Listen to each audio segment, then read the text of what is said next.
Yo, yo, yo, yo, yo. What's up, everybody? Welcome back to the Standard 81 podcast. My name is Sincere, and I am back again with another video. Today is Wednesday. So, yeah, we're going to give you a good one, man. But before we get into this any further, let's go ahead and take that quick 30-second break, and I'll be back with you here in 3, 2, and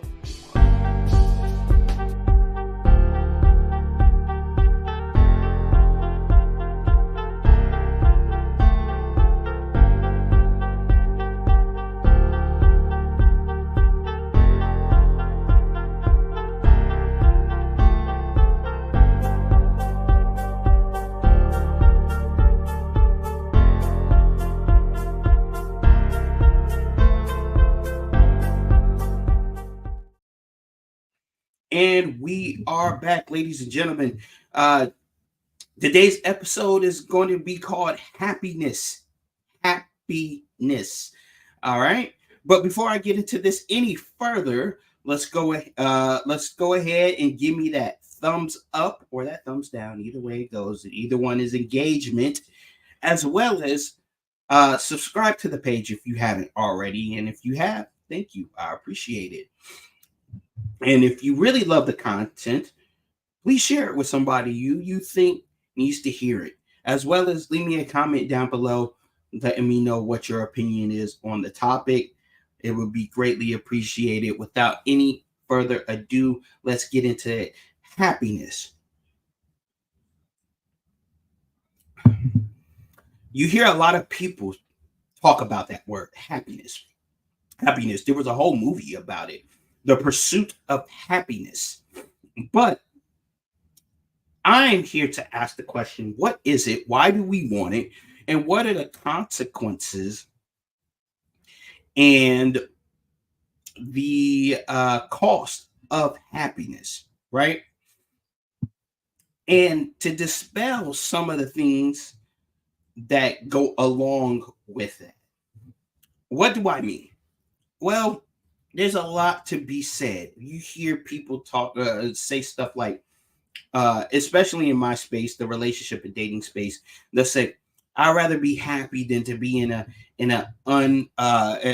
to be married in an unfruitful marriage. I'd rather be happy than to do this. I'd rather be happy than to work a job. I just recently found out about NEETs, which are people who are not educated, not in any type of trade, and some other thing that goes with that acronym. There's two E's and a T and an S.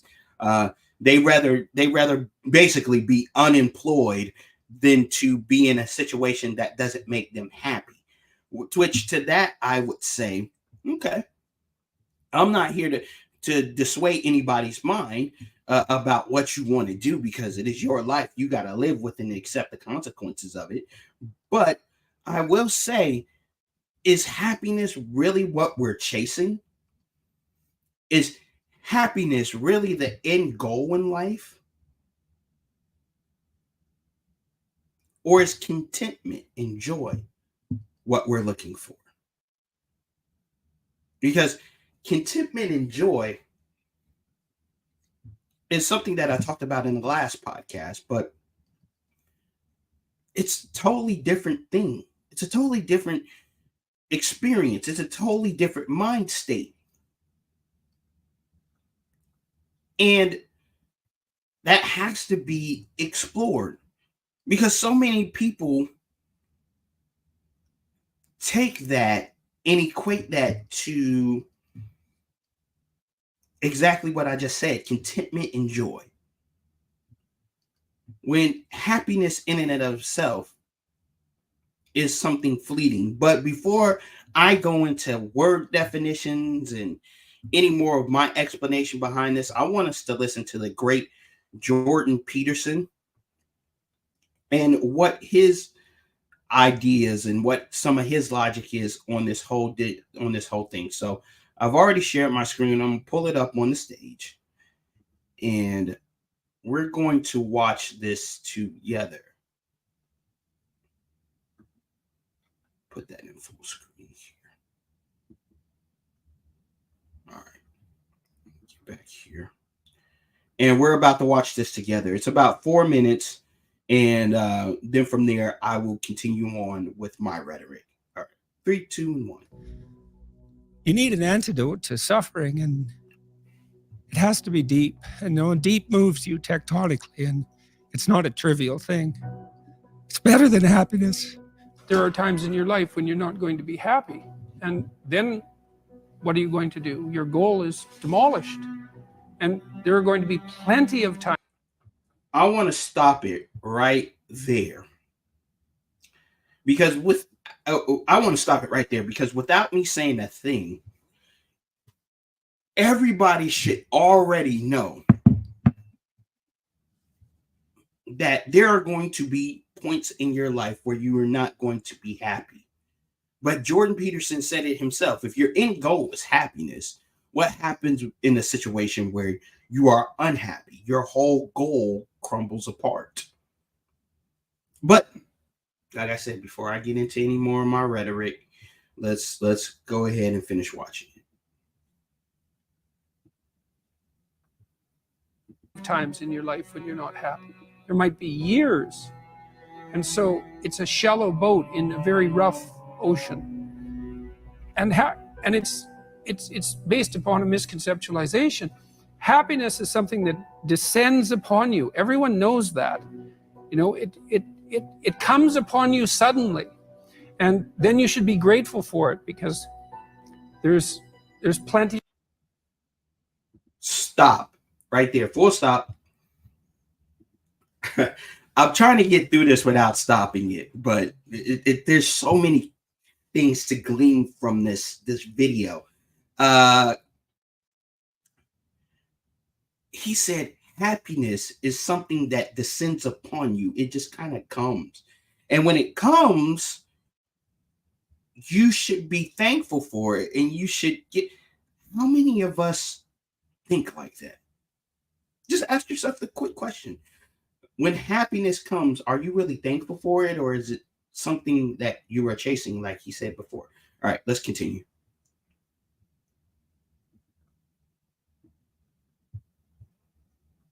Plenty of suffering. And if you happen to be happy, well, wonderful. Enjoy it. Be grateful for it. What you should be pursuing instead is, well, there's two things. You should be pursuing who you could be. That'd be the first thing. It's like, because you're not who you could be, and you know it. You have guilt and shame and regret, and you berate yourself for your lack of discipline and your procrastination and all your bad habits. You know perfectly well that you're not who you could be. And God only knows who you could be. And so that's how you should be that's what you should be striving for.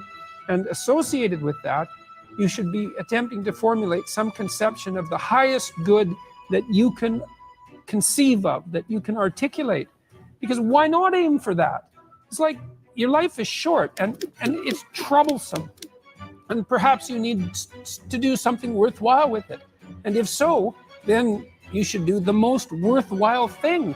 And you should figure out what that is for you. And part of that's definitely going to be to develop your character. That's why so many young men disappear into video games. That's all acted out in the video game.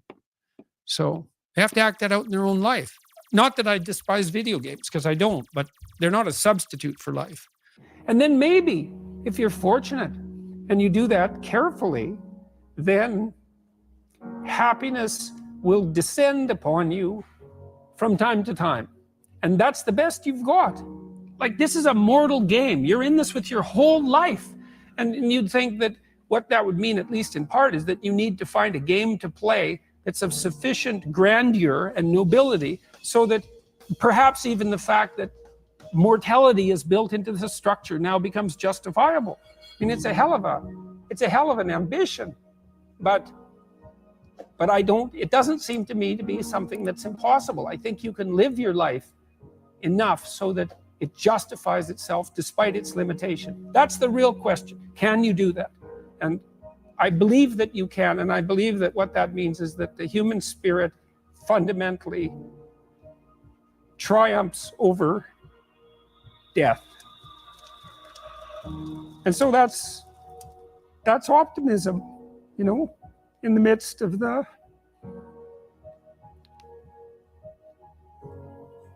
sorrow and the malevolence. We have the capacity, sorry. Don't be sorry. We have the capacity to transcend that. And there isn't anything more optimistic than that. And there's nothing in it that isn't good. Right? It's good for you. It's good for the people you love. It's good for the broader society. It's like it's good. And that'll take you through your times of travail. There isn't anything else that will. And then maybe on your deathbed, you can think, I justified the privilege, the terrible privilege of my existence. And maybe that's good enough. It's possible that that's good enough.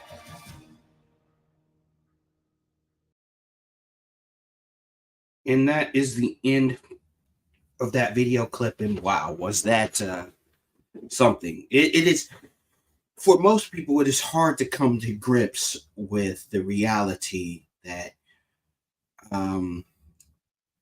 our life is as difficult as it is, and the pursuit of happiness shouldn't be the end goal, especially in the States where part of our creed and our motto is life, liberty, and the pursuit of happiness. But happiness in and of itself is a fleeting thing, as Jordan Peterson so elegantly said. I wish I was as astute in learning as he was, but as he is. But that is not me, unfortunately. I'm more of a commoner. Let's get into this, man. Let's first look up some definitions, man, because I am big on definitions, right? I'm a big proponent of definitions and words and what the meaning of words and what things mean, right? So let's first look up the word happiness. All right. So the word happiness in and of itself is a noun that says a state of well-being and contentment, joy, a pleasurable or satisfying experience, good fortune, or prosperity. Right? These all sound like good things. And I'm not saying that happiness is not a good thing. I've never once during this course of this dialogue said that happiness is not a good thing. I believe that it is. But to have your whole life be around that experience, which was definition 2 of the word happiness. Part of that was experience, or that state, is absolutely preposterous. We can't live our whole lives around some state of being or around experiences. And in this day and age, it seems as though that's all we want to do. Especially in the social media age, where we are seeing people's experiences and the things that they do on occasional basis. And I'm not and why do you say occasional? Because I don't believe these people are doing this on a daily basis. Are some people's lives more extravagant than others because they have reached a certain social status and a certain amount of income? Yes. But there are mundane parts of each and everybody's lives, and there are parts of each and everybody's lives that are not pleasurable and are not so appetizing. We seem to think that if we get to these preset markers or these preset destinations, that somehow it will negate us from going through difficulties, and it will leave us in a state of pleasure or happiness all the time. And I'm here to tell you it's not. It's not. Let's look up the root word of happiness, which is the word happy, right? So, happy is an adjective that means favored by luck or fortune, notably fitting and affected to be well adopted to, enjoying or being characterized by well-being or contentment, expressing or reflecting or suggesting happiness. There's a few more definitions. Having or being marked by an atmosphere of good fellowship and being characterized by a state of pleasure. That's the word happy. Within those definitions, you don't see anything that characterizes these particular words as something that is continually supposed to happen. For the most part, it's supposed to be something that happens occasionally.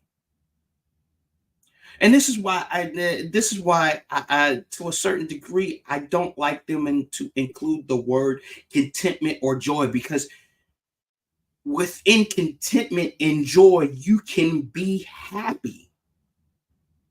But contentment and joy, like I said, are a mindset. Because within contentment and joy, there are times that you are not happy. There are difficult moments. There are unpleasurable things that happen. There are going to be uncomfortable things that are happen, but nonetheless, it shouldn't shake you. It may be disturbing, but it shouldn't shake you off your square. See, the world wants us to believe, and I'm not talking about so much the spiritual world, but yes, if that can apply. But the world system wants us to believe that if we are not somehow being overly indulged, and our endorphins are not up at a high level, and we are not being stimulated somehow, that somehow we are off the mark. And you know what begins to happen? We begin to think that that's true. We begin to think that somehow they're right. I'm not happy at this moment. Things must not be going the way I intended them to go. There's something off. Is there really something off? Or is this just life playing out the way it's supposed to play? Is this called reality? But why do we chase happiness? Let me get on to that. I think I went into enough of that. Why do we chase happiness? Because it's something that, when experienced, makes us feel good. In our whole lives, we have been taught, unless you are a part of the faith that I profess, which is Christianity, we are taught we are supposed to chase those things which make us feel good, those things which are pleasurable. But the Bible, if you're a practicing Christian, tells us it's not it. That's not it. As a matter of fact, that's not even a part of reality. You don't even have to believe in the Bible to know that's not realistic.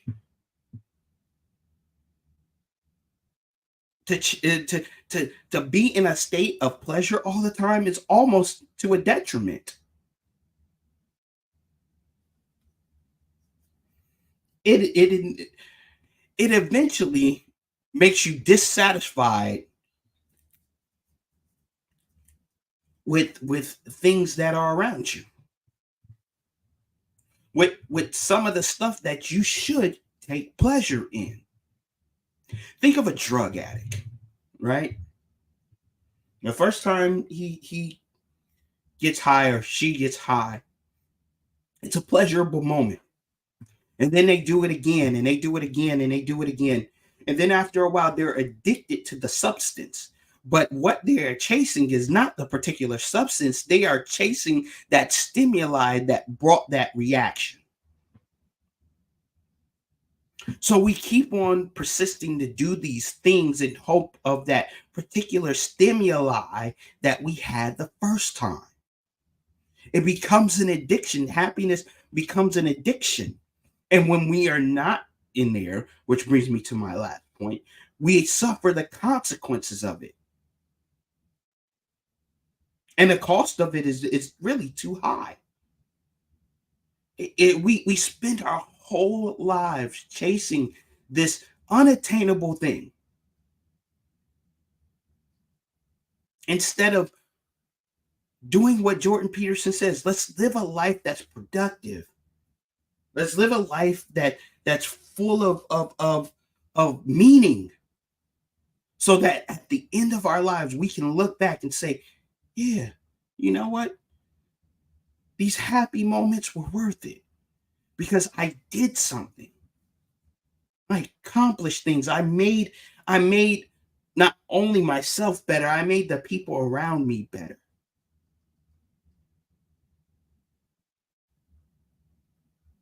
But when you chase happiness, when you chase these feelings, here's the consequence. Eventually you grow disengaged, and you grow disgruntled.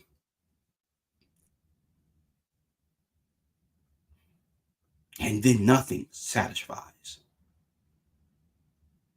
Think about those who accumulate a lot of money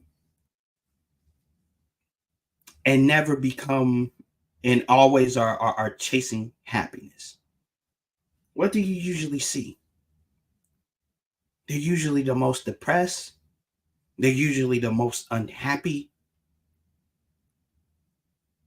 They're usually the most unfulfilled. But yet they have everything that society and the system says they should have.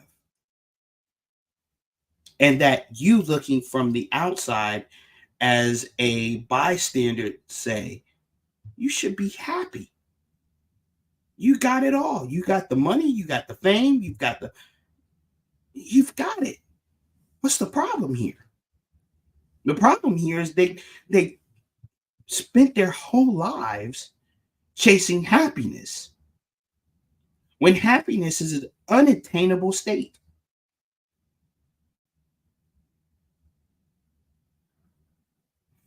There's a book in the Bible, and for those of you that don't read the Bible, I would suggest you read it because it's going to change your mind in a lot of different things. But the book is Ecclesiastes, and it's found in the Old Testament. It's right after Proverbs, the biggest book of wisdom there is. And to me, in reading it again for the 100th time,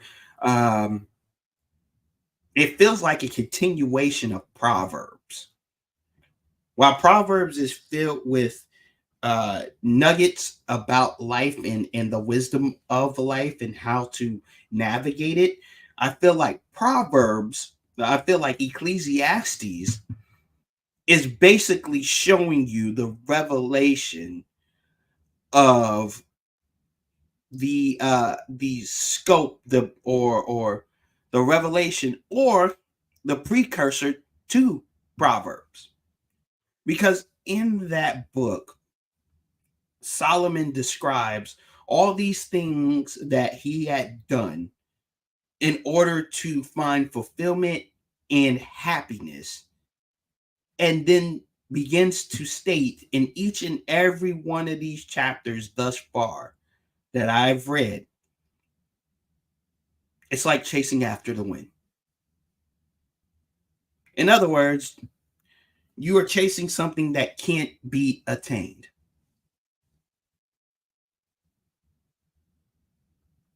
In every chapter, he at least states it once. And we spend our whole lives here in the States and in many other countries. We spend our whole lives chasing this stuff because we want that sensation. But really, what it is we desire is contentment and joy. And the only way we are going to really have contentment and joy is to find peace. And the only way you're going to get peace, you knew I was going to go there at some point in this particular podcast, is to find Christ. I am never going to back down from that waypoint. And for those of you that don't believe the way I believe, that's fine. I'm not going to sit there and tell you you have to, because this is all a choice. But if you really want to find peace, contentment, and joy, you have to be in relationship with the one that created it all. If that's a better way of saying it. How can you sit there and say that you found peace, happiness, joy, and contentment without being in contact with the manufacturer of the one who made it? I'm going to give you an example. How can you say that I'm going to go fix a car and I'm going to put it all back together again without first either consulting with the manufacturer's book, or figuring out how the things work? That's either consulting people who have done it before, or going back to the manufacturer. Either way it goes, it applies to this. You say, how so? Well, Jesus did it all, but Jesus has done it all, so he's the consultant. And if you really want to go back to the manufacturer, you go back to the Godhead, which they're all the same. So if you're going to one, you're going to the other. It's just that you meet one before you meet the other.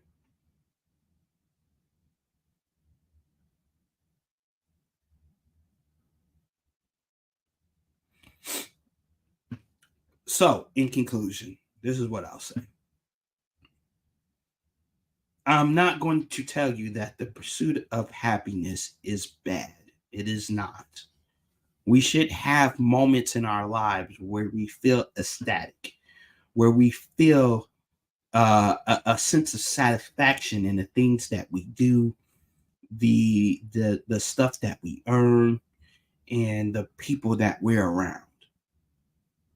But if you spend your whole life chasing this idea or this feeling or this thought process, you're in for a rude awakening. And you will find yourself discontented with the outcome that you get. And that's all I really want to say. Anyways, people, thank you for rocking with me. I appreciate you so much. Check out the Standard 81 podcast over there on TikTok. I got plenty of videos up, as well as check out the Instagram at Sincere the Artist. And I promise you, I've been saying this in all my videos from TikTok to YouTube and Facebook that I was going to post new stuff, but I am going to post new stuff. It's just in the works. So forgive me if you haven't seen anything new, but you can see the stuff that I already got posted. Anyways, as well as hit the like button for me. I'd appreciate it so much. It helps to get out to the YouTube algorithm. Subscribe if you haven't already. comment down below. And if you're watching this after the session has gone live, please type second watch in the comments. I greatly appreciate it. And share this with somebody who you think needs to hear it. And I'll see you guys on the next one. Peace.